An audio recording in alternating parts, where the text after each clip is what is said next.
Hello and welcome to What the F*** Just Happened Today, your essential guide to the daily shock and awe in national politics. I'm Joe Amditis. Let's get to it. It's Thursday, January 16th, 2025. Welcome to day 1458. In his farewell address, Joe Biden warned of the rise of an oligarchy and said that a tech-industrial complex is threatening democracy, as well as basic freedoms and economic fairness in the United States. Speaking from the Oval Office, Biden said, "Today, an oligarchy is taking shape in America of extreme wealth, power, and influence that literally threatens our entire democracy." He invoked Eisenhower's warning of a military-industrial complex and drew parallels to the risks posed by technology giants, saying 6 decades later, "I'm equally concerned about the potential rise of a tech industry complex." He also criticized social media platforms for abandoning fact-checking, saying the truth is smothered by lies told for power and for profit.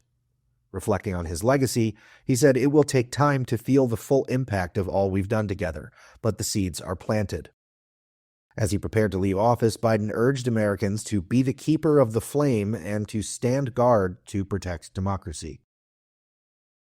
Meanwhile, big tech executives, including Mark Zuckerberg, Elon Musk, and TikTok CEO Shou Chew, are playing prominent roles in Trump's inauguration.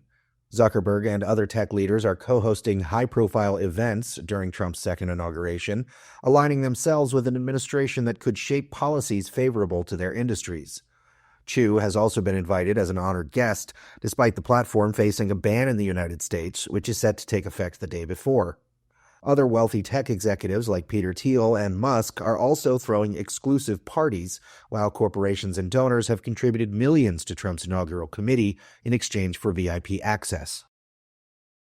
Trump is also considering an executive order to delay the impending U.S. ban on TikTok, which is set to take place on Sunday, unless ByteDance, the Chinese owner, divests from the company. The move comes as both Trump and the outgoing Biden administration face legal and political challenges related to the app, including national security risks and bipartisan support for the ban. Trump, who had previously backed banning TikTok, has since shifted his position, citing its influence among voters. Legal and logistical hurdles remain significant, with the app's future hinging on divestiture, legal action, or potential intervention by the new administration. Moving on, House Democrats urged Attorney General Merrick Garland to release the second volume of Special Counsel Jack Smith's report on Trump's handling of classified documents, even if it requires dropping charges against 2 of Trump's co-defendants. In a letter led by Jamie Raskin, Democrats argued that the public has a right to know how Trump allegedly retained classified materials and obstructed the investigation.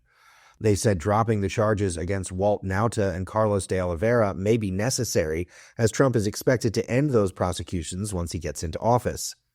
Garland has previously refused to release the report, while legal proceedings for Nauta and de Oliveira were continuing.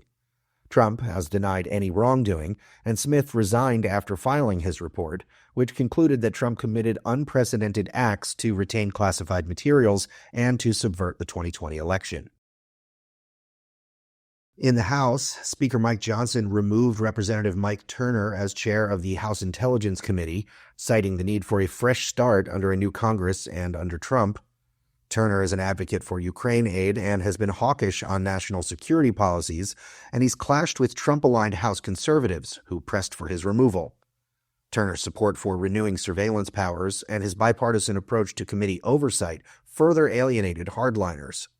Johnson downplayed Trump's role in the decision, but did acknowledge concerns from Mar-a-Lago. Turner's removal drew bipartisan criticism, with top Democrat Jim Hines stating it makes our nation less secure. Johnson plans to name Representative Rick Crawford as Turner's replacement. Meanwhile, the House passed a bipartisan bill mandating the deportation of immigrants with uncertain legal status who are convicted of committing sex crimes, domestic violence, or similar offenses, despite existing laws already permitting such deportations. The bill passed with significant Democratic support as Republicans prioritized strict immigration measures during their governing trifecta with Trump. The bill adopts broader definitions of domestic violence and includes mandatory deportations for immigrants convicted of stalking, child abuse, or violating protection orders. This is part of a series of immigration bills emphasizing harsher enforcement, including the Lake and Riley Act, which mandates detention for immigrants accused of theft. Moving on, Rudy Giuliani reached a settlement with 2 Georgia election workers that he defamed, allowing him to keep his New York apartment and Florida condo in exchange for an undisclosed payment and his agreement to cease defamatory statements. Ruby Freeman and Shay Moss had previously won a $146 million judgment against Giuliani for false claims of election fraud, but settlement negotiations resolved the debt collection dispute. Freeman and Moss described the last 4 years as a living nightmare and said they welcomed the resolution. Giuliani denied liability in the settlement and reiterated his satisfaction with the outcome. The settlement does not resolve the contempt rulings against Giuliani in related cases, which could still result in penalties. And finally, the White House issued long overdue guidance on open government data 6 years after Congress mandated its release that require agencies to make public records accessible by default, protect privacy, and create data inventories to promote transparency. The guidance fulfills a key mandate of the bipartisan 2018 law, but comes without presidential leadership or oversight, which hindered progress since its passage. Advocates praise the milestone for embedding openness in government practices, but emphasize the need for accountability to restore public trust. That's all for now. You can find the links and sources for all of these stories on the main website. And as always, visit whatthefjusthappenedtoday.com for the latest news and headlines. Until next time, I'm Joe Amditis.